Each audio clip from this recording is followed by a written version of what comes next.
আজকে আমরা electromagnetism and magnetic effect of steady কারেন্টের এর আগে তো আমি 5টা ভিডিও তোমাদের করে দিয়েছি। তো বেশ কিছুটা আমরা এগিয়ে গেছি ম্যাগনেটিজম বা তড়িৎ চুম্বকত্ব অধ্যায়ের। তো আজকে আমরা 6ষ্ঠ দিনের ভিডিও বা পার্ট 6 শুরু করতে চলেছি। তো প্রথম আমরা যেটা পড়বো সেটা হচ্ছে আজকে ক্ষুদ্র দ্বিমেরুর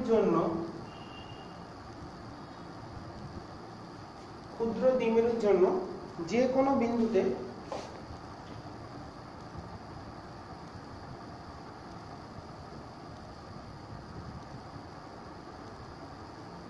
প্রাবল্য নির্ণয়।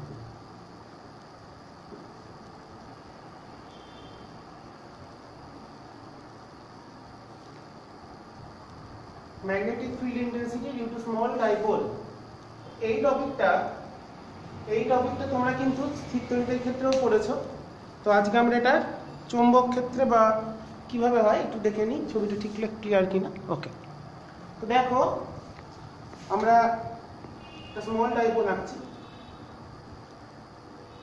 এটা নর্থ পোল, এটা সাউথ পোল, এটা ক্ষুদ্র দ্বিমেরু। তো এর জন্য মিডল পয়েন্টটাকে আমরা 0 0 যদি ধরে নিই, এর রেসপেক্টে কোন একটা পয়েন্ট পি, পিটার কোঅর্ডিনেট হচ্ছে r থিটা। r থিটা অবস্থানে দ্বিমেরুর জন্য চৌম্বক ক্ষেত্র নির্ণয় করতে হবে। তো দেখো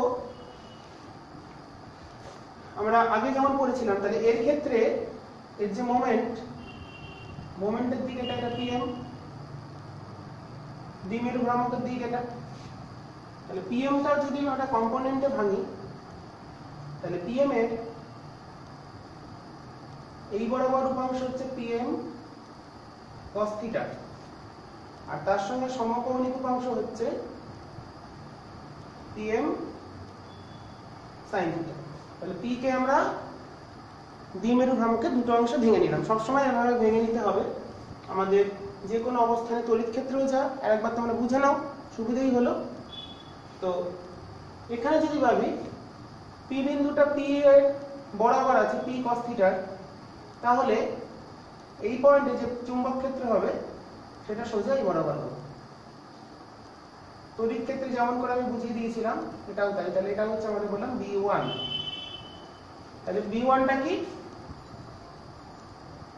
PM cos থিটা যে দ্বিমেরু ভ্রামক তার জন্য পি বিন্দুতে প্রাবল্য।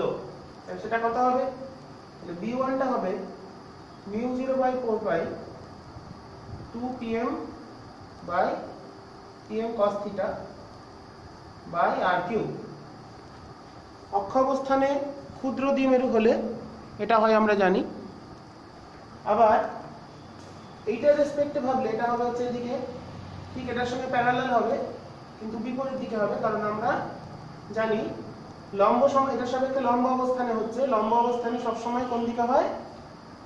পিএম এর যে দিকে তার বিপরীত দিকে হয়। তাহলে B2টা হচ্ছে μ0/4 pi PM sin theta by r3। তাহলে B1টা হলো কার জন্য?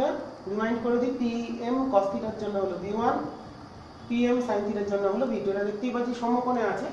তাহলে এদের যে লব্ধিটা এখানে দেখতে পাচ্ছি আমাদের B1টা বড়, লব্ধিটা কিন্তু একটু সাইডে সরে থাকবে, সেটাই হলো B।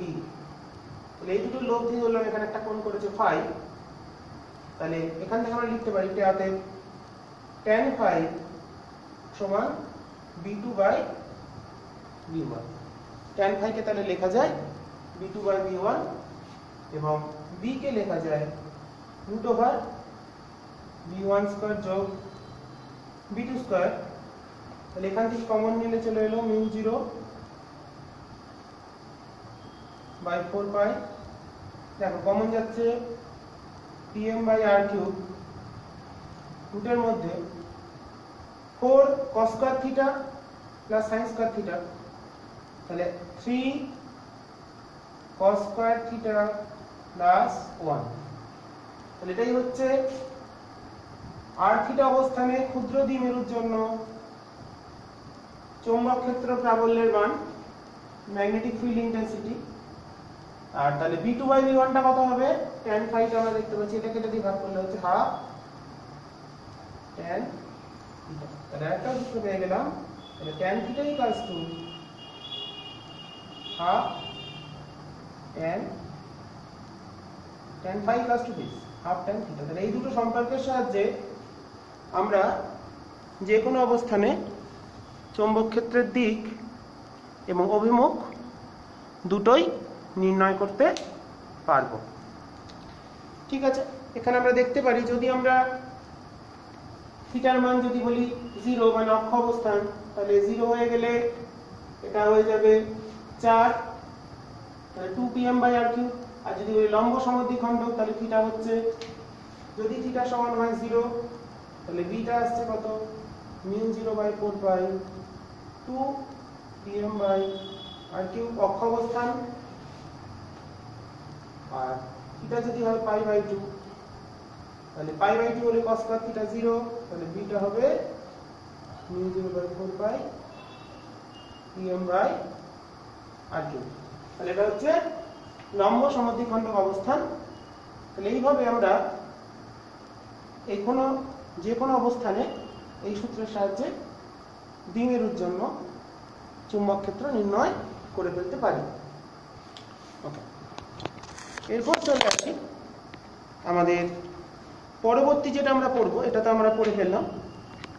এরপর আমরা পড়বো একটা জিনিস, সেটা হচ্ছে চৌম্বক বিভব। যেমন তড়িৎ বিভব পড়েছিলাম, ঠিক একই রকম ভাবে পরবর্তী আমরা যে আলোচনা করবো সূত্রগুলি একটু আলোচনা করে দিই, তোমাদের তাহলে সুবিধা হবে।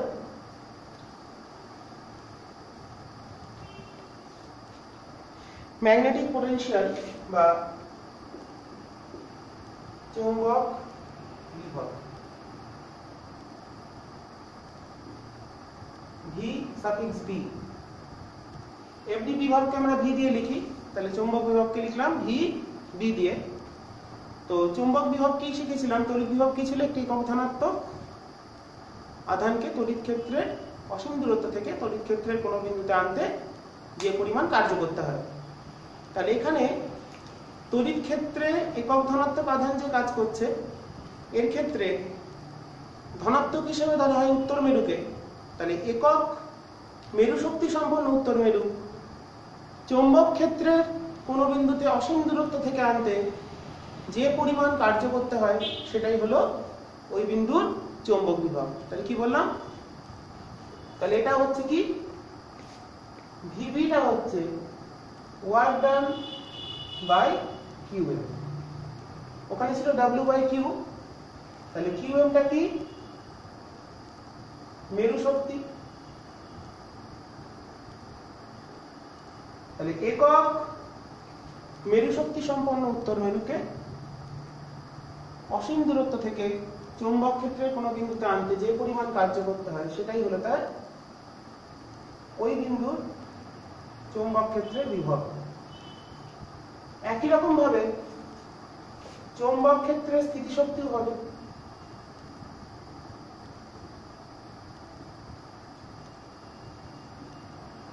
তড়িৎ ক্ষেত্রে যেমন স্থিতিশক্তি পেয়েছিলাম কি, যে কোনো মেরু যে কোনো আধানকে অসীম দূরত্ব থেকে তড়িৎ ক্ষেত্রের কোনো বিন্দুতে আনতে যে কার্য, সেটা ছিল ওই বিন্দুর তড়িৎ স্থিতিশক্তি। তাহলে এখানে সেটা হবে যে কোনো মেরুকে, যে কোনো মেরু শক্তি সম্পন্ন কোনো মেরুকে যদি চুম্বক ক্ষেত্রের কোনো বিন্দুতে আনতে হয়, তাহলে সেটা হচ্ছে ওই বিন্দুর চৌম্বক স্থিতিশক্তি। তাহলে একক মেরু শক্তিকে আনতে কার্য W, ভি একক মেরু শক্তিকে আনতে কার্য হলো ভি। সুতরাং স্থিতিশক্তি সমান হবে একক মেরু শক্তি সম্পন্ন উত্তর মেরুকে আনতে কার্য মানে ভি মানে চৌম্বক বিভব ইন্টু কিউএম ড্যাশ। কিউএম ড্যাশটা হচ্ছে যে কোনো মেরুর মেরু শক্তি। তাহলে যে কোনো মেরু শক্তি সম্পন্ন কোন একটা চৌম্বক মেরুকে অসীম দূরত্ব থেকে আনতে যে কার্য। তাহলে দেখো তড়িৎ ক্ষেত্রে যা পড়েছি এখানেও কিন্তু একই জিনিস আমরা করলাম এবং সূত্র পেলাম। তাহলে এখানে পাচ্ছি এটা আমরা বিভব ওখানে পেয়েছিলাম কিউ বাই আর, তাহলে এটা হবে হচ্ছে কিউ এম মিউ 0/4 একটা অবশ্যই থাকবে।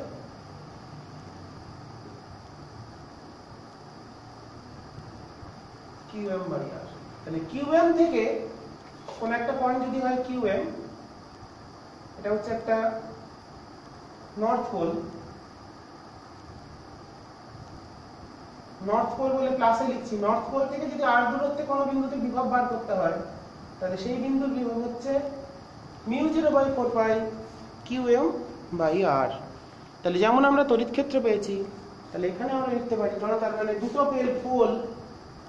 দুটো পোল যদি থাকে, কিউ এম একটা মেরু শক্তি, একটা হলো কিউ এম ড্যাশ, দুটো মেরু আছে Q M R Q M dash, তারা পরস্পর আর দূরত্বে আছে। তাহলে তাই সেই সংস্থার এই যে সিস্টেমটা হলো, এই সিস্টেমের সংস্থার চৌম্বক স্থিতিশক্তি হবে ইউ পি সমান হবে মিউ 0/4 কিউ এম ড্যাশ আর। ঠিক আছে, তাহলে একই রকম ভাবে আমরা এটা পেয়ে যেতে পারি। অনুরূপ ভাবে চৌম্বক বিভব আর যদি প্রাবল্যের সম্পর্ক বার করতে হয়, চৌম্বক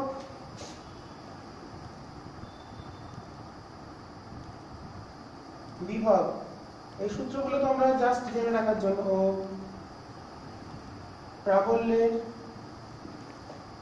সম্পর্ক এগুলো সব বইতে থাকে না, কিছু কিছু বইতে দেওয়া থাকে, শিখে রাখার জন্য।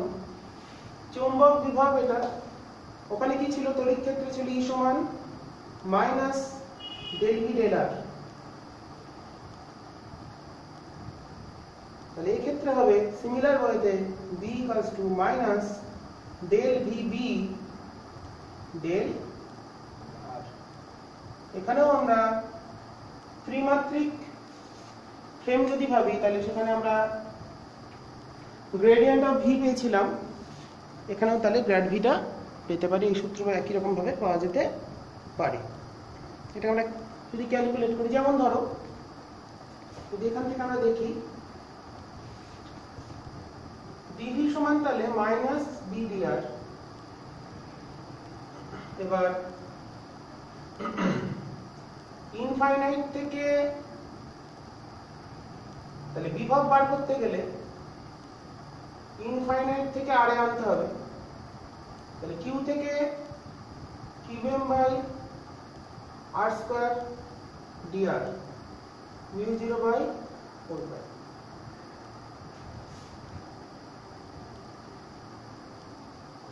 মিউ 0/4 এটা হিসাব করলে বুঝতেই পারছো, এটা মিউ 0 অসীম দূরত্ব থেকে চৌম্বক ক্ষেত্রের কোন বিন্দুতে আনতে যে কার্য, সেটা ওই বিন্দুর চৌম্বক বিভব। তাহলে অসীম দূরত্ব থেকে কোন একটা ধরো কিউএম চার মেরু আছে, তার চৌম্বক ক্ষেত্রে আমরা একটা কোনো আধানকে নিয়ে আসছি, একক মেরু শক্তি সম্পন্ন উত্তর মেরুকে আনছি। তাহলে কার্য কত হবে, অসীম থেকে আরে নিয়ে আসছি, মানে মাইনাস আছে, এখানে একটা মাইনাস আসবে, তাহলে সেটা মিউ 0/4 কিউএম বাই আর। এটা আমি আগে লিখেছিলাম ওখানে। তাহলে এটা হচ্ছে বিভবের সূত্র হিসেবে আমরা ব্যবহার করতে পারি, যেমন আমরা তড়িৎ ক্ষেত্রে করেছিলাম। চৌম্বক ক্ষেত্র বিভবটা একই রকম ভাবে আমরা পেয়ে যেতে পারি। ওকে, এরপর আমরা চলে আসি, এই টপিকটা তো আমাদের হলো, আশা করি তোমরা বুঝতে পারবে, খুবই সহজ ব্যাপার, এগুলো পুরোনো টপিক নতুন করে। এরপর চলে আসি চৌম্বক বলরেখা, ম্যাগনেটিক লাইন্স অফ ফোর্স।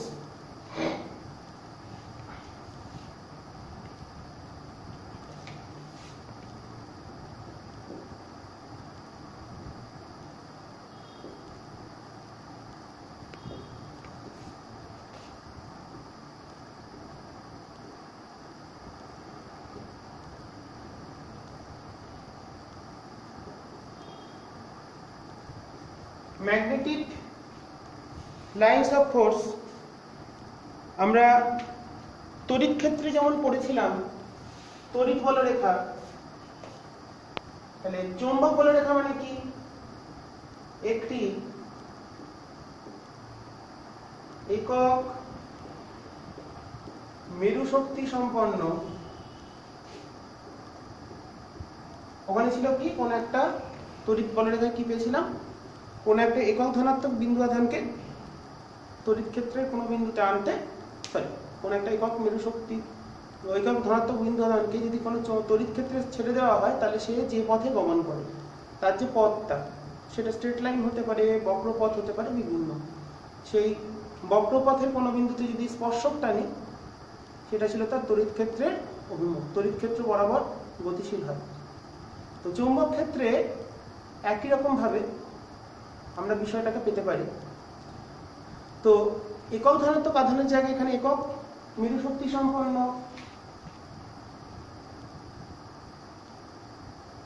উত্তর মেরুর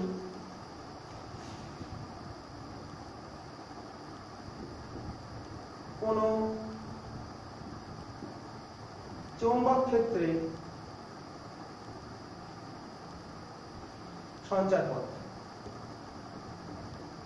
সেই সঞ্চারপথটাকেই বলা হচ্ছে, ধরো দেখা গেল এখানে একটা যদি নর্থ পোল রাখি, নর্থ পোলটা এই বরাবর গেল, তাহলে এই পয়েন্টে সেই দিকে গেছে মানে স্পর্শক টানছি মানে চৌম্বক ক্ষেত্রের দিক এটা,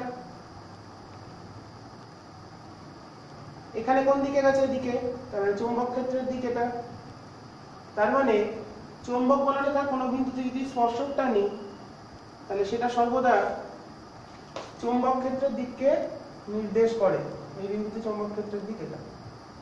তড়িৎ বলরেখার মতনই দুটো চৌম্বক বলরেখা কখনো ছেদ করবে না। যদি কোনো একটা দ্বিমেরুর কথা কল্পনা করি, দ্বিমেরুর কথা ভাবি, তাহলে নর্থ পোল থেকে বলরেখাগুলো লম্বভাবে বেরোবে, সাউথ পোলে এসে লম্বভাবে বা সমকোণে প্রবেশ করবে। বলরেখাগুলি নর্থ পোল থেকে শুরু করে লম্বভাবে গিয়ে ঠিক সাউথ পোলে প্রবেশ করে যাবে।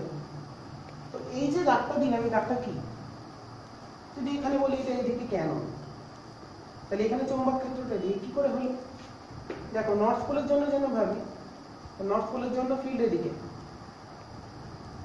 সাউথ পোলটার জন্য এই বিন্দুতে ফিল্ড হচ্ছে এদিকে, কারণ সাউথ আকর্ষণ করে, নর্থ বিকর্ষণ করে, তাহলে তার লব্ধিটা এদিকে। যদি এখানে ভাবো এদিকে কি করে, এইটার জন্য ফিল্ড এদিকে, এটার জন্য ফিল্ড, তাহলে এই যে বিভিন্ন বিন্দুতে আমরা যদি এখানে আবার ভাবি এটা এদিকে কি করে, সাউথের জন্য এদিকে,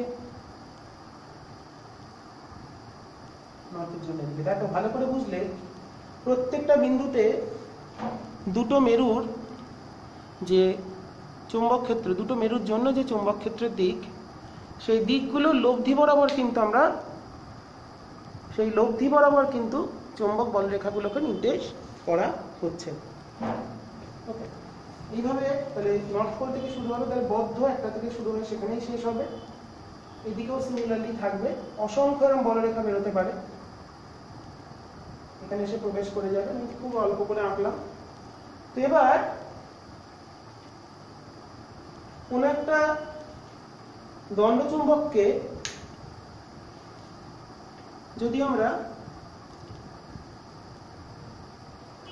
যখন দণ্ডচুম্বক নিয়ে কাজ করি, বার ম্যাগনেট ছোট ছোট দেখতে হয়, বার ম্যাগনেট নিয়ে যখন কাজ করি তখন দেখা যায় বার ম্যাগনেটের জন্য বিভিন্ন অবস্থানে নিউট্রাল পয়েন্ট বা উদাসীন বিন্দু পাওয়া যাচ্ছে। উদাসীন বিন্দু কি, সেখানে মোট চুম্বক ক্ষেত্র যেটা মানে পৃথিবীর যে চুম্বক ক্ষেত্র আর দণ্ডচুম্বকের যে চুম্বক ক্ষেত্র তারা পরস্পরকে প্রশমিত করে দিচ্ছে, ক্যান্সেল। তো আমরা এখানে দুটো অবস্থানের সাপেক্ষে দেখব এবং সেখান থেকে কিছু সূত্র তৈরি করব। একটা আমাদের এটা তোমাদের প্রজেক্টে অনেক সময় দেয়, সেই দুটো আমরা দেখব। তাহলে বলরেখার কি কি বৈশিষ্ট্য হলো, নর্থ পোল থেকে সোজাভাবে লম্বভাবে বেরিয়ে সমকোণে বেরিয়ে সাউথ পোলের সমকোণে প্রবেশ করবে। দুটো বলরেখা পাশাপাশি বিকর্ষণ করবে, দুটো বলরেখা পাশাপাশি বিকর্ষণ করবে, দুটো বলরেখা কখনো ছেদ করবে না। ঠিক আছে, এইগুলোই হচ্ছে চৌম্বক বলরেখার প্রধান বৈশিষ্ট্য। এরপর চলে আসি নিউট্রাল পয়েন্ট বা উদাসীন বিন্দু সম্পর্কে আমাদের পড়তে হবে।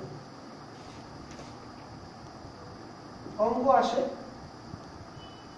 উদাসীন বিন্দু বা নিউট্রাল পয়েন্ট।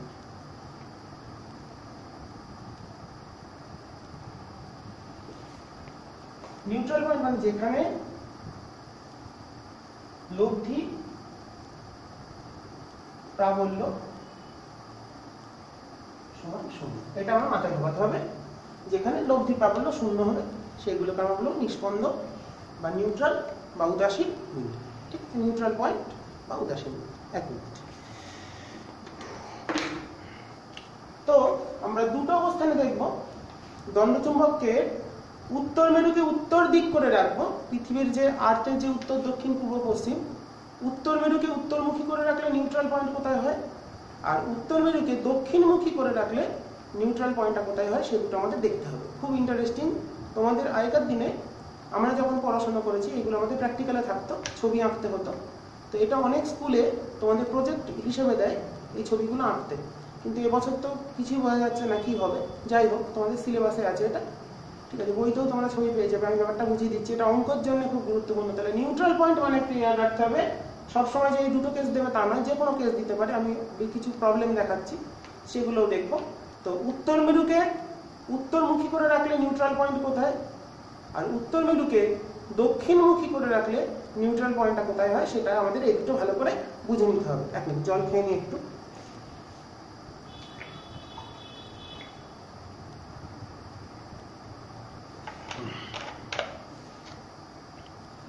তো দেখো,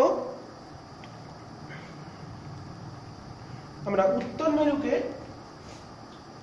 এক নম্বর দণ্ডচুম্বকের উত্তর মেরুকে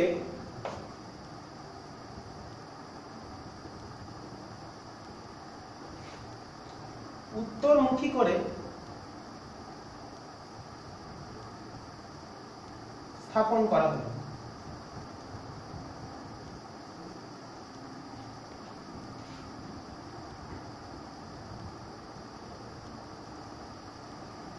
দণ্ডচুম্বকের উত্তর মেরুকে উত্তরমুখী করে যদি স্থাপন করি, সেক্ষেত্রে নিউট্রাল বা লব্ধি প্রাবল্য কোথায় শূন্য হবে। তো এটা নর্থ, সাউথ, ইস্ট, ওয়েস্ট। তো আমরা এইভাবে রাখলাম। আমরা বললাম উপরের দিকটা হচ্ছে নর্থ পোল, এটা নর্থ, সাউথ, ইস্ট, ওয়েস্ট। দেখা যায় যদি উত্তর মেরুকে, এটা নর্থ পোল, উত্তরমুখী করে স্থাপন করি, ছবিটা ক্লিয়ার তো? হ্যাঁ, উত্তর মেরুকে উত্তরমুখী করে স্থাপন করলে নিউট্রাল পয়েন্টটা হয় এর যে লম্ব সমদ্বিখণ্ড তার উপর কোন একটা বিন্দুতে হয়। তো এখানে আমি জাস্ট দেখাচ্ছি, এটার ক্ষেত্রে বলরেখাগুলোকে আমার নর্থ পোল থেকে বেরোলো, সাউথ পোল এসে ঢুকলো, নর্থ থেকে বেরোলো, সাউথ এসে ঢুকলো, নর্থ থেকে বেরোলো, সাউথ। এক সাইডটা দেখাচ্ছি, দুদিকেই থাকবে। তো মনে রাখতে হবে আমাদের পৃথিবীর যে চুম্বক ক্ষেত্র তার দিক হলো এই দিকটা, হচ্ছে আর্থ, ম্যাগনেটিক ফিল্ড। পৃথিবীর চুম্বক ক্ষেত্রের বা ম্যাগনেটিক ফিল্ড ইন্টেন্সিটির দিক এটা। তো এখানে যদি একটা বিন্দুর কথা ভাবি, তাহলে এর জন্য ফিল্ড কোন দিক হবে? নিশ্চয়ই দিকে, নর্থের জন্য B north.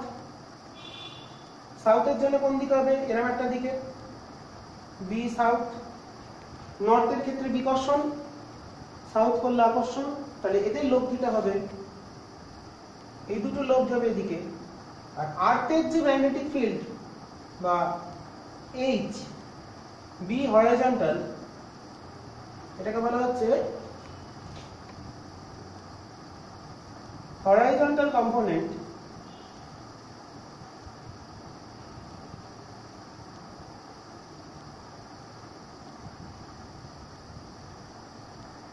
of earth magnetic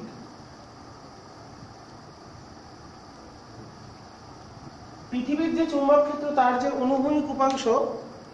অনুভূমিক উপাংশর অভিমুখ আমরা দেখতে পাচ্ছি আমাদের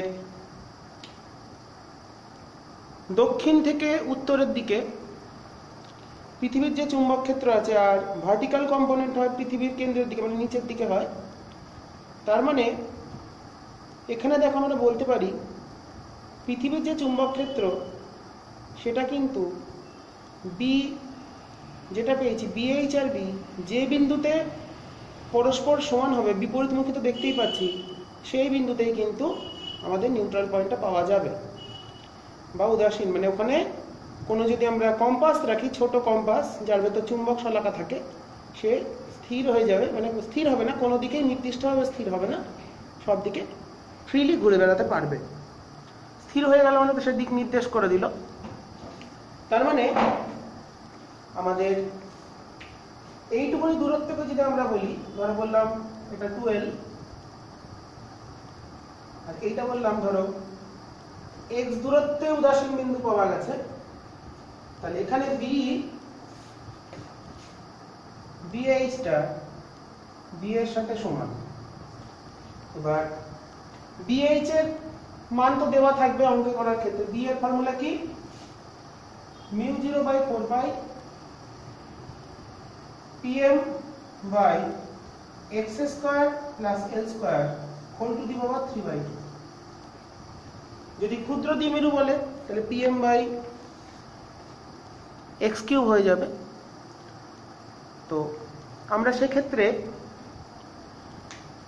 পেয়ে যাব, তাহলে BH এর মান দেওয়া থাকবে, PM মানে দেওয়া থাকবে মেরু শক্তি ইন্টু দৈর্ঘ্য, আর এখান থেকে বলতে পারি এক্সটা নির্ণয় করো, এক্স এর মানটা এখান থেকে নির্ণয় করতে হবে। উদাসীন বিন্দুর অবস্থান মানে দণ্ডচুম্বকের সাপেক্ষে বাঁ দিকেও থাকবে ডান দিকেও থাকবে। আমি ডান দিকটা দেখিয়েছি ছবিতে, তো বাঁ দিকটাও কিন্তু একই রকমভাবে চলে আসবে। তাহলে উত্তর মেরুকে, কোনো দণ্ডচুম্বকের উত্তর মেরুকে যদি উত্তরমুখী করে স্থাপন করা হয়, তাহলে কোন অবস্থানে উদাসীন বিন্দু পাওয়া যায়?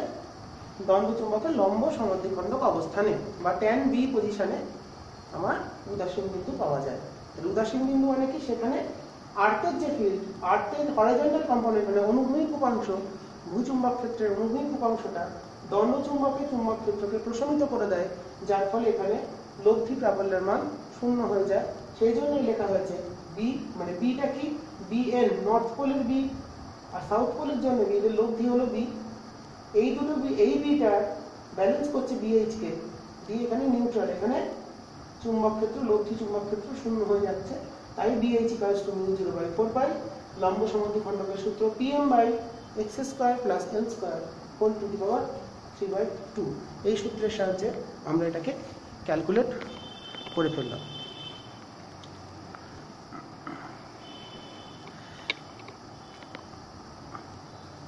এরপর চলে যাব উত্তর মেরুকে উত্তরমুখী করলাম।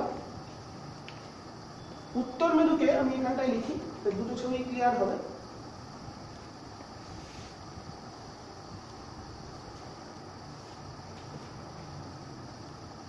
উত্তর মেরুকে দক্ষিণমুখী করে স্থাপন করা হবে।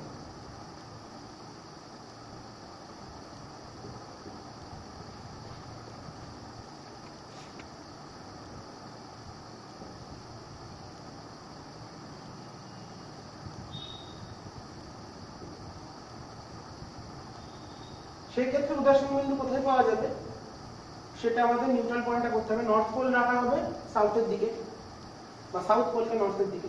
তাহলে এই ক্ষেত্রে কেমন হলো বলরেখাগুলো? এই ক্ষেত্রে এখান দিয়ে গিয়ে এখানটা 0 হয়ে গেছে, তাই এরিয়া ঘুরে চলে যাবে, ওখানে আর যাবে না, কারণ ওখানে বলরেখা নেই, কারণ লব্ধিটা 0 হয়ে গেছে। এক্ষেত্রে একটা থাকবে এখানে, এদিকেও যা দূরত্ব এদিকেও সিমেট্রি পজিশনে। এবার দেখি আমরা সাউথ পোলটাকে রেখেছি এখানে, নর্থটা আছে এদিকে, এদিকটা হচ্ছে নর্থ, সাউথ, ইস্ট, ওয়েস্ট। তো এক্ষেত্রে যেখানে পাওয়া যায় নিউট্রাল পয়েন্ট আউটসাইডের দিকে, কেন পাওয়া যায় দেখো, কেন এখানে পাওয়া যাবে?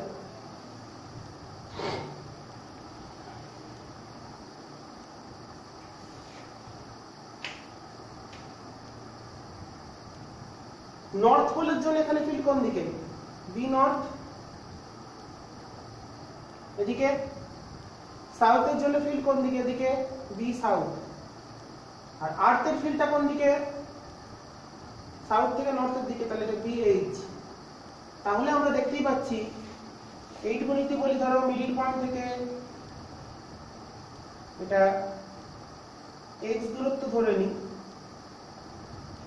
মিডল থেকেই ধরতে হয় আমরা জানি, আমরা যখন ক্যালকুলেট করেছি। তাহলে বিএইচটা সাউথ থেকে নর্থের দিকে, এই সাউথ পোলের জন্য এখানে ম্যাগনেটিক ফিল্ড উপরের দিকে, কিন্তু বিএনটা নর্থ পোলের জন্য এখানে ম্যাগনেটিক ফিল্ড, এখানে যদি পি পয়েন্ট বলি, পি পয়েন্টের রেসপেক্টে ওখানে কিন্তু হচ্ছে আমাদের নর্থ থেকে সাউথের দিকে।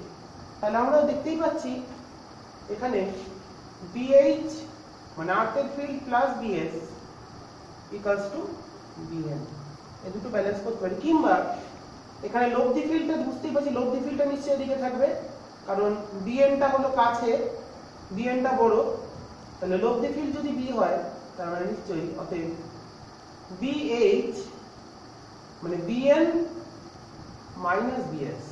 বিএন মাইনাস বিএস করে আমরা জানি কত আসে, মিউ 0/4 2 pm x, এটা x দূরত্ব ধরেছি, আর এটা যদি 12 ধরি তাহলে এটা হয়ে যাচ্ছে x² - l² হোল স্কয়ার। তাহলে এটাই হচ্ছে ভূচুম্বক ক্ষেত্রে অনুভূমিক উপাংশ ওই বিন্দুতে তাহলে নিউট্রাল পয়েন্ট সৃষ্টি করছে। একই রকম ভাবে দুটো অবস্থানে কিন্তু আমরা নিউট্রাল পয়েন্ট পেয়ে যাব। ঠিক আছে, কোথায় পাবো? তাহলে আমরা পাবো হচ্ছে অক্ষ অবস্থানে। তাহলে উত্তর মেরু দক্ষিণমুখী করে রাখলে নিউট্রাল পয়েন্ট বা উদাসীন বিন্দু হয় অক্ষ অবস্থানে, অক্ষ অবস্থানে উদাসীন বিন্দু। আর এক্ষেত্রে লম্ব সমদ্বিখণ্ডক অবস্থানে উদাসীন বিন্দু পাওয়া যায়। তো এই দুটো খুব গুরুত্বপূর্ণ টপিক আমাদের। তাহলে দুটো ক্ষেত্রে আমরা এক্ষেত্রে বলরেখাগুলো যদি আমরা ভাবি তাহলে সেক্ষেত্রে কেমন হবে? এখান থেকে তো এদিকে গেল, এখান থেকে এদিকে গেল, এখান দিয়ে আস্তে আস্তে ঘুরে ঘুরে চলে যাবে, কিন্তু এখানটায় এই জায়গাটা কিন্তু কোনো বলরেখা থাকবে না, এখানে কিন্তু কোনো বলরেখা থাকবে না, এইভাবে এদিক দিয়ে চলে যাবে, এদিকেও যেমন থাকা থাকবে, কিন্তু এরকম এদিকে একটা জায়গা থাকবে, এদিকেও একটা নির্দিষ্ট বিন্দুতে, এখানে একটা নির্দিষ্ট বিন্দু, এই দুটোতে লব্ধি প্রাবল্যের মান শূন্য হয়ে যাবে। উত্তর মেরুকে দক্ষিণমুখী করে রাখলে শূন্য হয়ে যাবে। ঠিক আছে, তো এই দুটো খুব গুরুত্বপূর্ণ টপিক, আমাদের ভালো করে দেখে নিতে হবে। এরপর চলে আসি আমাদের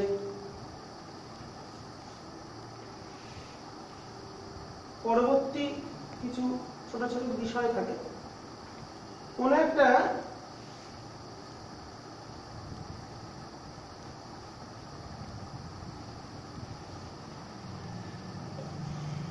ইস্পাতের তারের, একটা ইস্পাতের তার আছে, দণ্ডই ধরো, ইস্পাত দণ্ড, এটাকে আমরা ইস্পাত দণ্ডটাকে একটা চুম্বকে পরিণত করেছি, দৈর্ঘ্যটা L। এই ইস্পাত দণ্ডের চুম্বক ভ্রামক বললো M।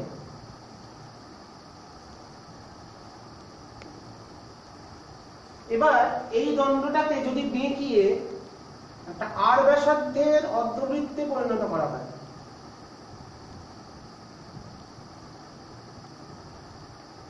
একটা আর ব্যাসার্ধের অর্ধবৃত্তে পরিণত করা হয়, তাহলে নতুন চৌম্বক ভ্রামক কত হবে? দণ্ডটিকে বাঁকিয়ে আর ব্যাসার্ধের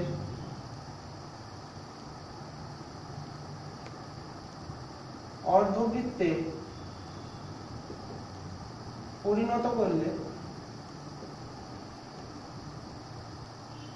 নতুন চৌম্বক ভ্রামক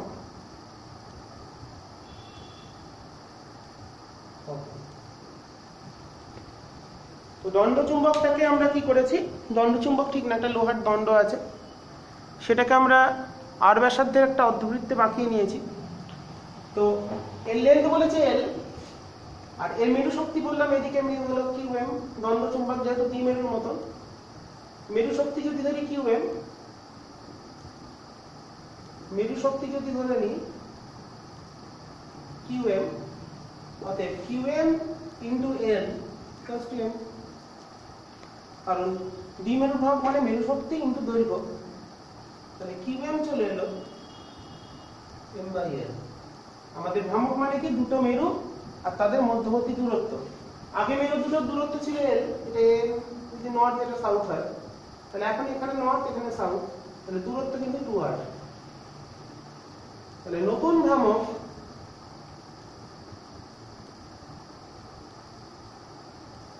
মেরু শক্তি ইন্টু দৈর্ঘ্য 2r। এবার এখানে যেহেতু অর্ধবৃত্ত, তাহলে লিখতে পারি, তাহলে কিউ1 টা কত, m বাই l এলো 2। দেখো যেহেতু অর্ধবৃত্ত করেছি, তাহলে l সমান নিশ্চয়ই পাই আর, তাহলে r চলে এলো l বাই পাই। তাহলে এখানে যদি মানটা বসিয়ে দিই 2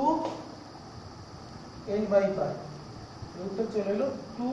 নতুন ভ্রামককে বলে যদি m ড্যাশ, তাহলে m ড্যাশটা চলে এলো 2m বাই পাই, এলটা কেটে যাচ্ছে। তাহলে নতুন ভ্রামক, তাহলে একটা অর্ধবৃত্তে বাঁকালে নতুন ভ্রামক হলো 2m বাই পাই। এটা খুব ইম্পর্টেন্ট, এটা 2 নম্বরের প্রবলেম হিসাবে তোমাদের খুবই আসে। তো আবার একটা প্রবলেম দেয়, ধরো এটাকেই যদি আমরা সমকোণে বাঁকিয়ে দিই, এটাকেই যদি আমরা একটা ধরো এল দৈর্ঘ্য বলে দিয়েছে, সমকোণে বাঁকিয়ে দিই, কিংবা ধরো বললো এটা 1 নম্বর কেস অর্ধবৃত্তে বাঁকানো। 2 নম্বর ক্ষেত্রে বলছে ধরো এটাকে বাঁকানো হলে এরকম ভাবে সমকোণেই বাঁকানো হলো, দণ্ডটিকে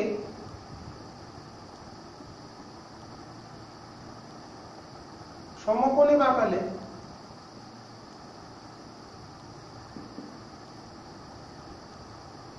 নতুন ভ্রামক কত?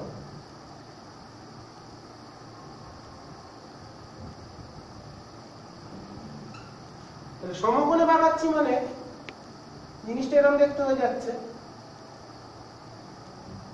তাহলে এটা হলো l/2, এটা হলো l/2, এই দুটো l/2 হলো। তাহলে এখন মেরুগুলোর দূরত্ব কিন্তু, এটা যদি বলি ns, তাহলে এখন কিন্তু দূরত্বটা এটাই কিন্তু এখন দৈর্ঘ্য l ড্যাশ। তাহলে l ড্যাশ, তাহলে এখন তাহলে ভ্রামক, নতুন ভ্রামক m ড্যাশ, তাহলে কত হবে qm ইনটু l ড্যাশ। এবার qm মানে পেয়ে গেছি m বাই l, আর l ড্যাশটা কত হবে l/2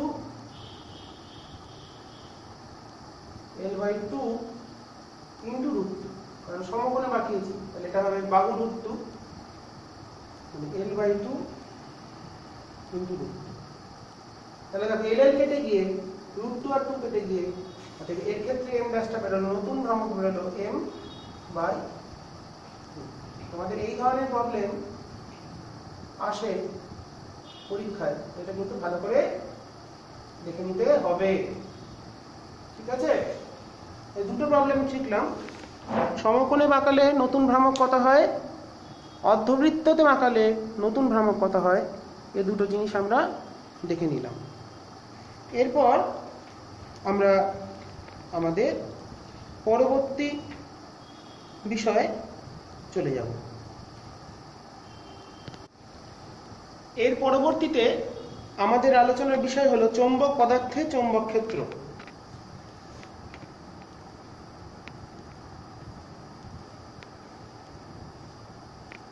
চৌম্বক পদার্থের মধ্যে কিভাবে চৌম্বক ক্ষেত্র আবিষ্ট হয় বা ইনডিউসড হয়। যেমন তড়িৎ ক্ষেত্রে যদি কোনো একটা ডাই ইলেকট্রিক রাখা হয়, চৌম্বক পদার্থে চৌম্বক ক্ষেত্র।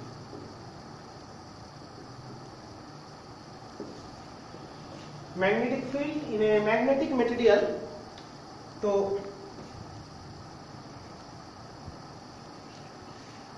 কোন দেখো, যখন আমরা পড়েছি তড়িৎ ক্ষেত্রে কি শিখেছি, তড়িৎ ক্ষেত্রে যদি কোনো একটা কোন স্থানে ধরো দুটো আধান আছে, সেই দুটো আধান শূন্য মাধ্যমে তাদের মধ্যে ক্রিয়াশীল বলটা সবচেয়ে বেশি হয়। তড়িৎ ক্ষেত্র কোন আধানের জন্য শূন্য মাধ্যমে সব থেকে বেশি হয়, Q/R²। এবার যেটা বিষয়, কোন চুম্বক ক্ষেত্রে যদি কোনো পদার্থকে রাখা হয়, লোহা, aluminium, bismuth, copper, cobalt, nickel, এদের যদি রাখা হয়, তড়িৎ ক্ষেত্রে যেমন চৌম্বক পদার্থ রাখলে চৌম্বক ক্ষেত্র পাল্টাচ্ছে, তড়িৎ ক্ষেত্র পাল্টাচ্ছে। তো আমরা এবার দেখব যেটা পরীক্ষা করে দেখা হয়, চৌম্বক ক্ষেত্রে কোনো পদার্থ রাখলে চৌম্বক ক্ষেত্রের কোনো পরিবর্তন হয় কিনা, সেটা আমাদের এবার আলোচনার বিষয়। তো কোনো চৌম্বক ক্ষেত্রে যদি কোন একটা অ্যালুমিনিয়াম দণ্ড রাখা হয়, তাহলে দেখা যায় ওইখানে চৌম্বক ক্ষেত্র সামান্য পরিমাণ বৃদ্ধি পেল। তড়িৎ ক্ষেত্রে ডাইইলেকট্রিক রাখলে, পরাবিদ্যুৎ রাখলে তড়িৎ ক্ষেত্র কমে। আর চুম্বক ক্ষেত্রে কোনো ম্যাগনেটিক মেটেরিয়াল বা চৌম্বক পদার্থ বললাম, যেমন ধরো অ্যালুমিনিয়াম যদি রাখি, তাহলে দেখবো তার চৌম্বক ক্ষেত্র কিছু পরিমাণ বৃদ্ধি পাচ্ছে, সামান্য বৃদ্ধি পেল। কিন্তু বিসমাথ, কপার এগুলো রাখলে দেখা যাচ্ছে চৌম্বক ক্ষেত্র কমে যাচ্ছে। কিভাবে? আমরা সলিনয়েডে পড়েছিলাম, এটা হচ্ছে সলিনয়েড কয়েল।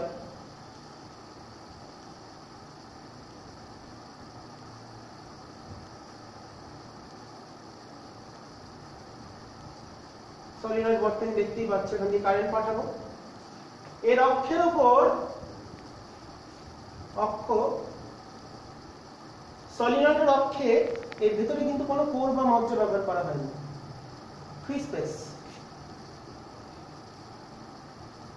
শূন্য মাধ্যমের ক্ষেত্রে ফ্রি স্পেসে শিখেছিলাম, এখানে যে চৌম্বক ক্ষেত্রটা হয়, বিটা হয় μ0 n I।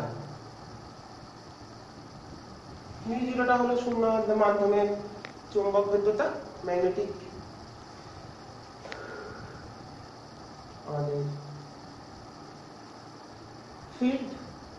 স্মল এনটা হচ্ছে একক দৈর্ঘ্য পাক সংখ্যা। μ0 আমরা জানি 4π × 10⁻⁷। ঠিক আছে? তো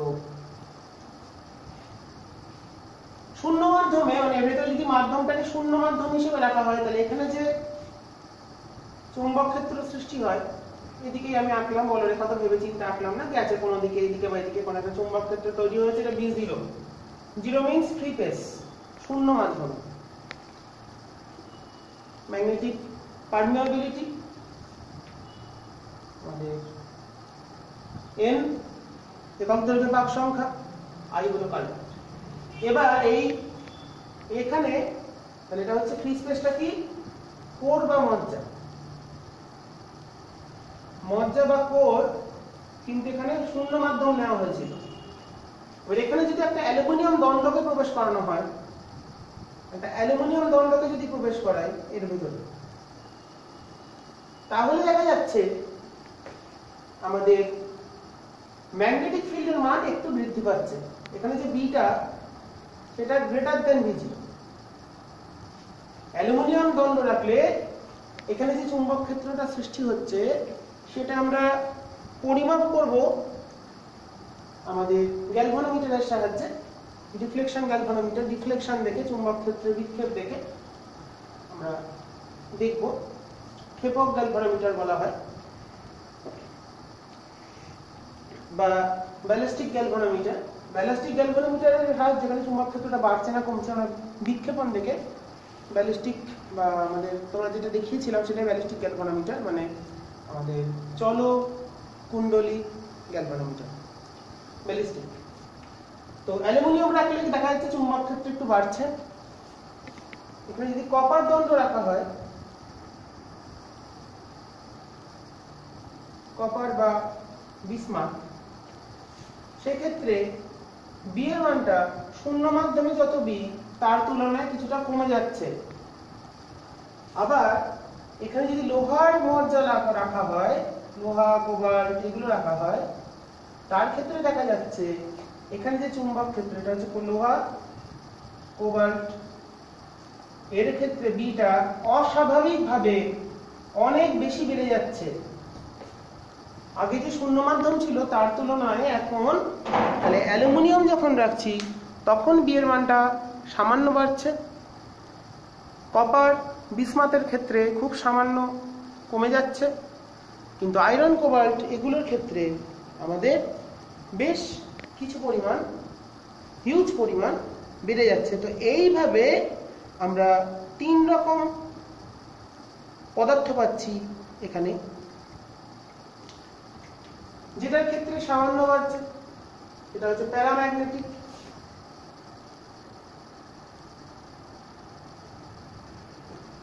মেটেরিয়াল, প্যারাম্যাগনেটিক মেটেরিয়াল, যেটার ক্ষেত্রে কমে যাচ্ছে সেটা ডায়াম্যাগনেটিক মেটেরিয়াল, আর এটা হচ্ছে ফেরোম্যাগনেটিক।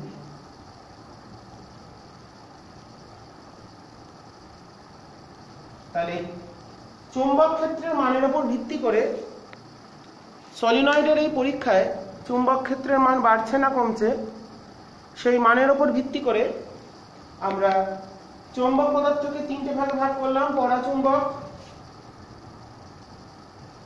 পরাচুম্বক,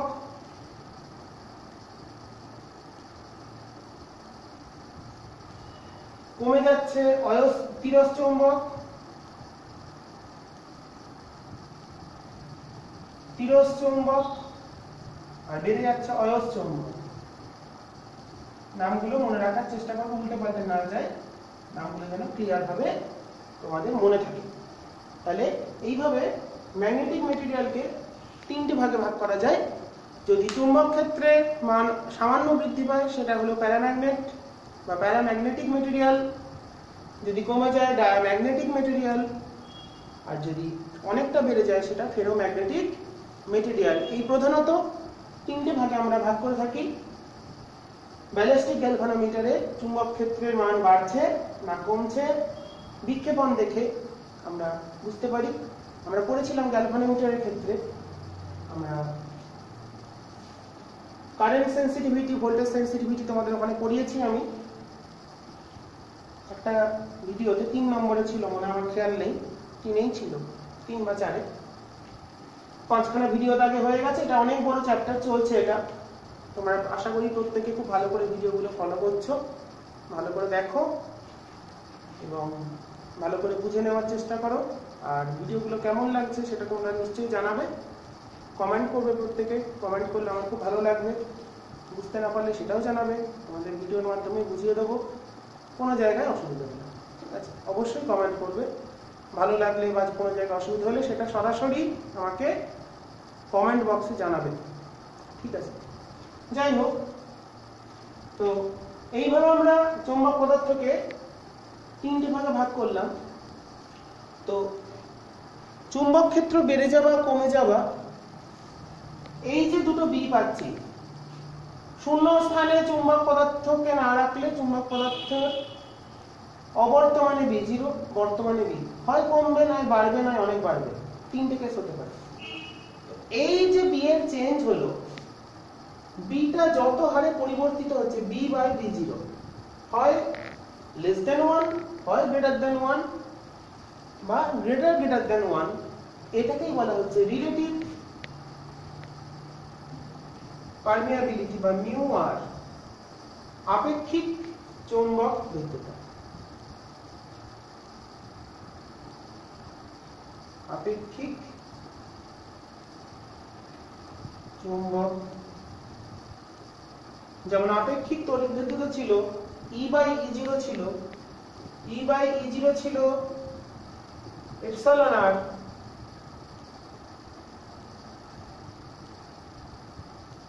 রিলেটিভ পারমিটিভিটি এটা হচ্ছে আপেক্ষিক চৌম্বক ভেদ্যতা বা রিলেটিভ পারমিয়াবিলিটি, এটা বলা হচ্ছে আপেক্ষিক চৌম্বক ভেদ্যতা। তাহলে শূন্যস্থানের পরিবর্তে যদি অন্য কোনো চৌম্বক পদার্থ ব্যবহার করি, শূন্যস্থানের পরিবর্তে যদি অন্য কোনো চৌম্বক পদার্থ ব্যবহার করি, তাহলে চৌম্বক ক্ষেত্রটা যে অনুপাতে পরিবর্তিত হচ্ছে বা কোনো মাধ্যমের মধ্যে চৌম্বক ক্ষেত্র বাই শূন্য মাধ্যমের চৌম্বক ক্ষেত্র, এই দুটোর অনুপাতকেই বলা হচ্ছে আপেক্ষিক চৌম্বক ভেদ্যতা। এটা এককবিহীন একটা রাশি, সূত্রটা মনে রাখবো B/B0। তো বিটাকে লেখা যায় মিউ ni, চেঞ্জ হচ্ছে দেখো কি পাক সংখ্যাও পাল্টাচ্ছে না, কারেন্টও পাল্টাচ্ছে না, তার নিশ্চয়ই মিউ এর চেঞ্জ হচ্ছে। তো বি আর B0 এর মান যদি আমরা এখানে বসিয়ে দিই, তাহলে পেয়ে যাচ্ছি mu r equals to mu by mu 0। আপেক্ষিক চৌম্বক ভেদ্যতা মানে কোন মাধ্যমের চৌম্বক ভেদ্যতা বাই শূন্য মাধ্যমের চৌম্বক ভেদ্যতা, এই দুটো রেশিও করে দিলে আমরা আপেক্ষিক চৌম্বক ভেদ্যতা রাশিমালাটা পেয়ে যাচ্ছি। তাহলে মিউ আর এর মান তিন রকম হতে পারে, আমরা দেখতেই পাচ্ছি। একের থেকে সামান্য বড় হলে পরাচুম্বক, একের থেকে যদি ছোট হয় তাহলে তিরস চৌম্বক, আর একের থেকে যদি অনেক অনেক বড় হয় তাহলে হচ্ছে সেটা আমাদের অয়স্ক চৌম্বক, সেটা আমরা দেখলাম। তো এরপর আমরা কতগুলো ডেফিনেশনে চলে যাব।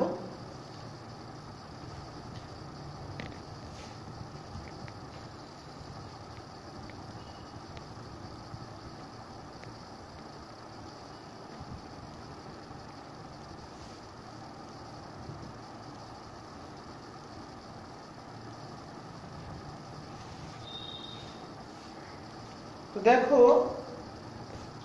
এটা বলে একটা সুষম চৌম্বক ক্ষেত্র ধরলাম, ইউনিফর্ম ম্যাগনেটিক ফিল্ড, শূন্যস্থান মানে B0 আছে। এবার এখানে যখন আমরা কোন একটা চৌম্বক পদার্থকে স্থাপন করে উদাহরণ রেখেছি,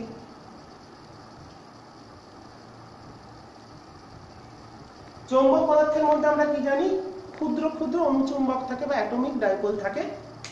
তারা কি থাকে একটু ছোট্ট করে বলে নিই।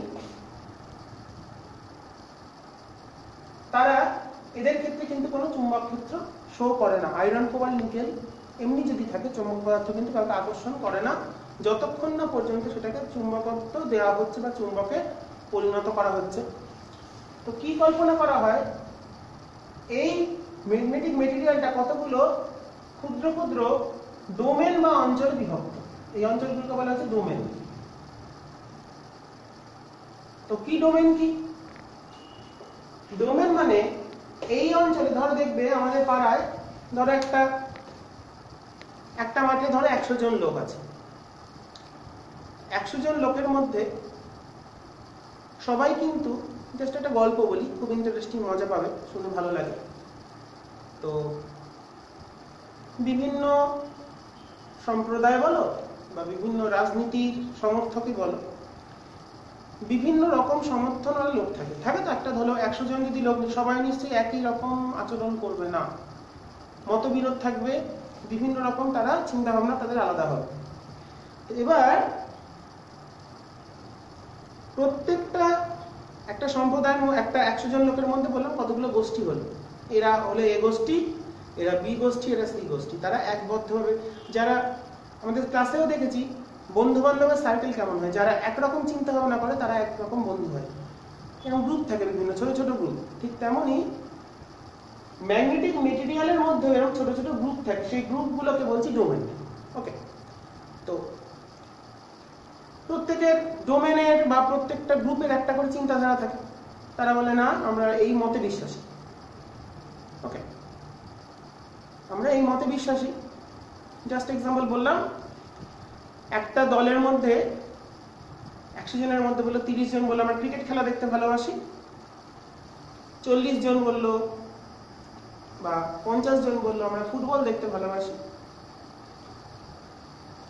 আবার বাকি কজন পড়ে থাকে 20 জন বললো না আমরা অন্য খেলা দেখতে পছন্দ করি না। এবার বিশ্বকাপ খেলা হচ্ছে, ভারত ফাইনালে উঠেছে, আমরা দেখেছিলাম সবাই, তোমরাও দেখেছো। তো ফাইনাল খেলার দিন কিন্তু এই 100 জন কিন্তু যদি তাই ধরে নিই সবাই খেলা দেখছে, আমরা এরকম ধরছি জাস্ট যুক্তি বোঝার জন্য, 100 জনই খেলা দেখছে, তখন কিন্তু সবাই কিন্তু ভারতকেই সমর্থন করছে, ভারত জিতলে চাইছে জিতুক। তাহলে তখন ঠিক তেমনই, কিংবা ধরো আরো জিনিসটাকে মজা করে ভাবা যায়, একটা 100 জন যদি লোকের কথা ভাবি, তার মধ্যে বিভিন্ন মতামত বা মতভেদ বলা মানুষ থাকে। এবার পাওয়ারফুল একজন লোক এলো, স্বামী বিবেকানন্দ এলো বক্তৃতা দেবেন। তিনি কিন্তু 100 জনকেই পুরো মোটিভেট করে ফেলতে পারবেন, আশা করি পারবেন, তোমরা সবাই জানো ওনার কথাবার্তা, আমরা জানি সবাই। তো উনি সবাইকে একটা নির্দিষ্ট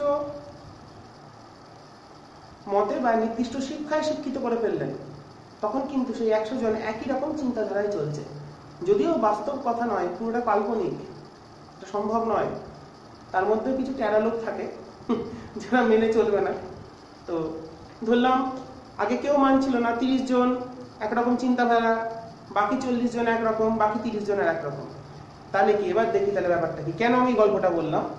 তো এই যে 3টে অঞ্চল বা 3টে গোষ্ঠী বা 3টে দল, দলের স্পেশালিটি, এই দলে যারা আছে, এই ঘরে যারা আছে, তাদের সবাই তার, আমরা কি জানি, প্রত্যেকটা চৌম্বক পদার্থকে ভাঙলে ক্ষুদ্র ক্ষুদ্র দ্বিমেরু পাওয়া যাবে। তো এই ঘরে যে দ্বিমেরুগুলো আছে, ডাইপোলগুলো আছে, তাদের মোমেন্ট এদিকে, তাদের ভ্রামকটা এদিকে। যারা একই ভ্রাম্য করার লোক, যারা একই চিন্তা করার লোক, তারা একদিকে মুখ করে থাকে।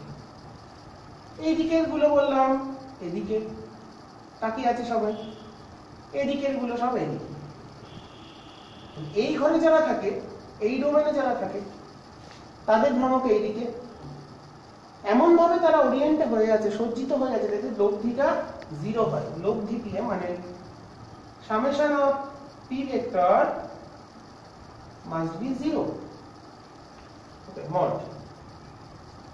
এবার বাইরে থেকে একজন কোন প্রভাবশালী লোক এসছে, সে এসে, সেই প্রভাবশালী লোকটা হলো বাহ্যিক চৌম্বক ক্ষেত্র। বাহ্যিক চৌম্বক ক্ষেত্র যেই রাখবো, তখন কি হবে, এই ডাইপোল গুলো সব ওরিয়েন্ট হয়ে যাবে বাহ্যিক ফিল্ডের দিকে। এদিকে একটা চৌম্বক ক্ষেত্র, যেটা হলো বাহ্যিক ক্ষেত্র। বাহ্যিক ক্ষেত্রকে এইচ দিয়ে লিখবো আমরা। বাহ্যিক ক্ষেত্র যেই রাখলাম, সব চৌম্বক ভ্রামক গুলো ওদিকে সজ্জিত হয়ে গেল বাহ্যিক ক্ষেত্রের দিকে। কারণ আমরা কি জানি, তার উপর একটা টর্ক কাজ করছে, এরা সহজে যাবে, এরা একটু সহজে, তাহলে দেখো 3টে রকম লোক, এরা খুব সহজেই মেনে নেবে। বাইরের যে প্রভাবশালী লোকের কথা বলবে না, উনি ঠিক বলছেন, আমরা ওনার মতো চলবো। এদের ক্ষেত্রে ঠিক উল্টো দিকে, পুরো উল্টো বিপরীত ধর্মী, তাদের কিন্তু যাবে, কিন্তু একটু কষ্ট করে যেতে হবে, বেশি পরিমাণ তাদের হ্যামার করতে হবে, বেশি পরিমাণ ড্রিল করতে হবে, বেশি পরিমাণ ফিল্ড অ্যাপ্লাই করতে হবে, তবেই কিন্তু তারা ঘুরে ওইদিকে যেতে পারে। ওকে, তো যেই বাহ্যিক ক্ষেত্র দেবো, সব ডাইপোল গুলো এদিকে দাঁড়িয়ে পড়বে। মানে ডাইপোল এদিকে, মানে আমাদের ফিল্ডটা, মানে এদিকে সাউথ, এদিকে নর্থ, এদিকে সাউথ। তার মানে এদিক থেকে নর্থ পোল গুলো চলে আসছে। তাহলে এখান থেকে যেই রাখবো, এখান থেকে চুম্বক ক্ষেত্র বেরিয়ে এদিক থেকে ঘুরলো, বদ্ধ বলে এখান দিয়ে চলে এলো। তাহলে এর ভেতরে দেখো, নর্থ থেকে বেরোলো, সাউথে প্রবেশ করলো। তার মানে চৌম্বক পদার্থের মধ্যে বাহ্যিক চৌম্বক ক্ষেত্র আর আভ্যন্তরীণ চৌম্বক ক্ষেত্র, তাহলে এইগুলো সৃষ্টি হলো, ইনডিউসড হলো বা আবিষ্ট চৌম্বক ক্ষেত্র। তার মানে বাহ্যিক বাইরে থেকে যখন কোনো একটা প্রভাবশালী ফিল্ড দেবো, প্রভাবশালী কোনো লোক এসে বক্তৃতা দেবে, তার কথা সবাই মেনে নিতেই পারে, না নেওয়ারও কিছু নেই। তাহলে দেখা যাবে চৌম্বক পদার্থের মধ্যে মানে ওই ব্যক্তিগুলোর মনের মধ্যে একটা নতুন মতাদর্শ সৃষ্টি হবে, যেমন হয়েছে চৌম্বক পদার্থের মধ্যে একটা নতুন চৌম্বক ক্ষেত্র ডট লাইন যে আমরা দেখিয়েছি, সেই চৌম্বক ক্ষেত্রের মানটা ভেতরে যে বাহ্যিক যে চৌম্বক ক্ষেত্র তার সঙ্গে কিন্তু একই দিকে কাজ করছে, বাইরেরটা আলাদা। তো এইভাবে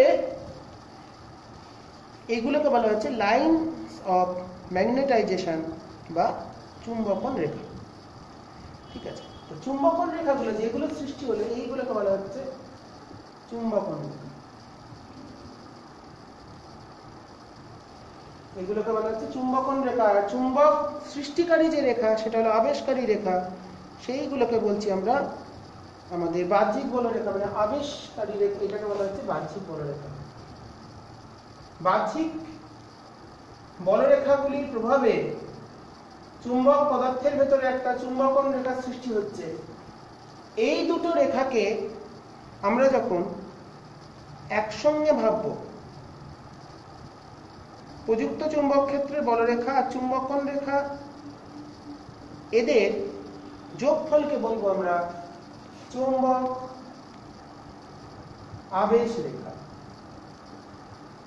চুম্বক আবেশ রেখা মানে দেখো এর ভিতরে একই মুখী, চুম্বক পদার্থের মধ্যে চুম্বকন রেখা, এক্সটার্নাল ফিল্ডের যে লাইন্স অফ ফোর্স আর ইনডিউসড ফিল্ডের লাইন্স প্লাস বাহ্যিক বলরেখা। এই দুটো তার মানে আগে চৌম্বক পদার্থের মধ্যে প্রত্যেকটা ডোমেনের একটা করে চৌম্বক ভ্রামকের দিক থাকে। সেই দিকগুলো এমন হয় যে লব্ধি ভ্রামকটা শূন্য হয়। এবার যেই আমরা একটা বাহ্যিক চৌম্বক ক্ষেত্র প্রয়োগ করলাম, সঙ্গে সঙ্গে কি দেখা যাবে, সঙ্গে সঙ্গে দেখা যাবে একটা চুম্বক পদার্থের ভেতর একটা চুম্বকন রেখা বা একটা ইনডিউসড ম্যাগনেটিক ফিল্ড, আবিষ্ট চুম্বক ক্ষেত্র সৃষ্টি হয়েছে। ওকে, তো এই একত্রে যে চুম্বক ক্ষেত্র তৈরি হলো সেটাকেই বলছি আমরা চুম্বক আবেশ রেখা বা লাইন্স অফ ফোর্স। তাহলে এখন চুম্বক পদার্থের মধ্যে চুম্বক পদার্থের মধ্যে মোট চুম্বক ক্ষেত্র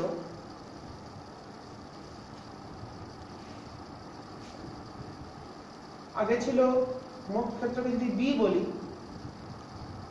আগে ছিল হচ্ছে মিউ বি0 ছিল শূন্য মাধ্যম, প্লাস ইনডিউসড হয়েছে কিছুটা, কিছুটা আবিষ্ট হয়েছে, মানে ডেল্টা বি লিখলাম, চেঞ্জ। ডেল্টা বিটা হলো ইনডিউসড বা আবিষ্ট ক্ষেত্র, বাহ্যিক প্লাস আবিষ্ট দুটো মিলে হচ্ছে মোট চুম্বক ক্ষেত্র। তো এবার আমাদের এখানে একটা ডেফিনিশন করতে হবে, চুম্বকন মাত্রা বা ম্যাগনেটাইজেশন, চুম্বকন মাত্রা, চুম্বকন মাত্রা একে এম দিয়ে প্রকাশ করা হয়। চুম্বকন মাত্রা মানে যখন আমরা কোন একটা চুম্বক পদার্থকে চুম্বক ক্ষেত্রে স্থাপন করব, রাখলাম, তাহলে এর ভেতরে তো আবিষ্ট চুম্বক ক্ষেত্র সৃষ্টি হলো। কেন হলো? কারণ ডাইপোল গুলো ঘুরে গিয়ে আমাদের ভেতরে একটা চুম্বক ক্ষেত্র তৈরি করছে। তো এই যে চুম্বক ক্ষেত্র তৈরি হলো, চুম্বকনের মাত্রা বা intensity of magnetisation, magnetisation vector, induced dipole moment, total কতখানি pm, মোট কতখানি চুম্বক ভ্রামক আবিষ্ট হলো প্রতি একক আয়তনে। প্রতি একক আয়তনে তড়িৎ ক্ষেত্র করেছিলাম পোলারাইজেশন ভেক্টর, সিমিলারলি এখানে সেটা হয়ে গেল চুম্বকনের মাত্রা বা চুম্বকন ভেক্টর বা ম্যাগনেটাইজেশন ভেক্টর, বাহ্যিক চৌম্বক ক্ষেত্রের প্রভাবে প্রতি একক আয়তনে আবিষ্ট দ্বিমেরু ভ্রামক। বাহ্যিক চৌম্বক ক্ষেত্রের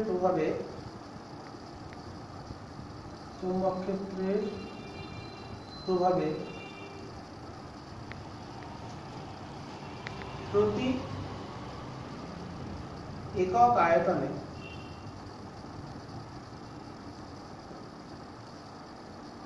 আবিষ্ট দ্বিমেরু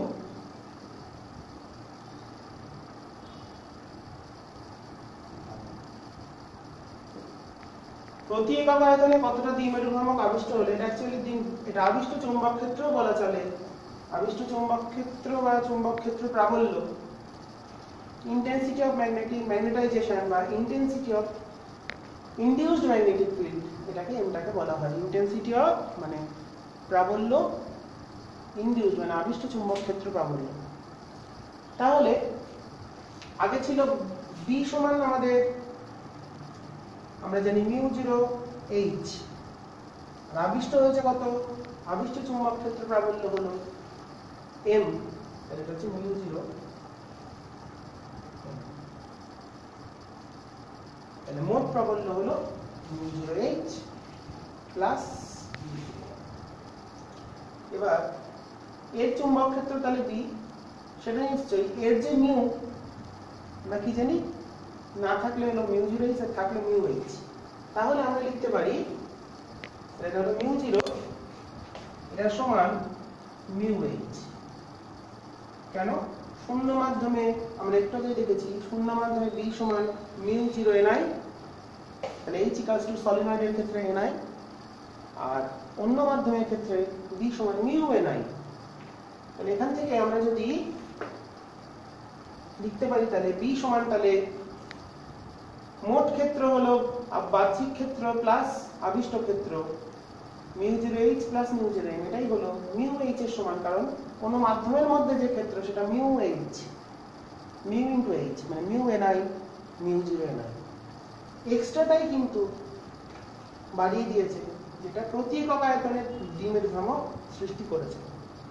তাহলে এখানে আমরা যদি ভাগ করে দিই, তাহলে এখানে আমি লিখি কি পাচ্ছি, তাহলে আমরা পেয়ে গেলাম, আমরা এখান থেকে μh টা কমন নিই, মানে μh সমান μ0h 1 প্লাস m/h। আমরা কি করলাম, আমাদের যে সমীকরণ একটু বড় করে তোমাদের লিখে দিই, তোমাদের পুরো নামে ছবিটা, তাহলে এখান থেকে আমরা এখানে তাহলে μ0h টা কমন নিলাম 1 প্লাস m/h,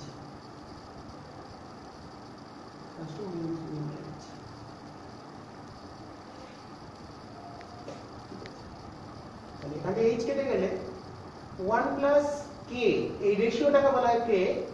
চুম্বক প্রবণতায় k বা x দিয়ে অনেক সময় লেখা হয়, k বা x দিয়ে অনেক সময় লেখা হয়। এবারে চুম্বক প্রবণতা বা সাসেপ্টিবিলিটি m আর h এর রেশিও, তাহলে এটা সমান চলে যাচ্ছে μ/μ0, তাহলে 1 প্লাস k ইকুয়ালস টু μ1। আমরা রিলেশন পেয়ে গেলাম, কোনটা কি বলে দিলাম, k টাকে বলা হচ্ছে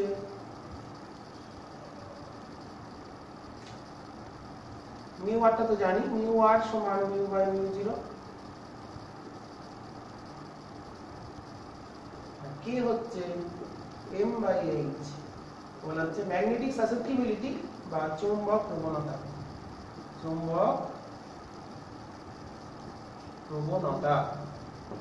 তাহলে চৌম্বক প্রবণতা আর চুম্বক ভেদ্যতার সম্পর্ক পেয়ে গেলাম এখান থেকে। ওকে, তাহলে এটা একটা গুরুত্বপূর্ণ পরীক্ষার জন্য আসে, ব্যাপারটা আশা করি তোমরা বুঝতে পারবে, খুব ইজি ব্যাপার, গল্পটা খুব ভালো করে বোঝার চেষ্টা করবে, ইন্টারেস্টিং জিনিস। তো আজকে আমরা এই অবধি বললাম μr, তাহলে এটা কাটার মধ্যে সম্পর্ক চৌম্বক প্রবণতা মানে ম্যাগনেটিক সাসেপ্টিবিলিটি ও চৌম্বক ভেদ্যতার মানে আপেক্ষিক চুম্বক ভেদ্যতা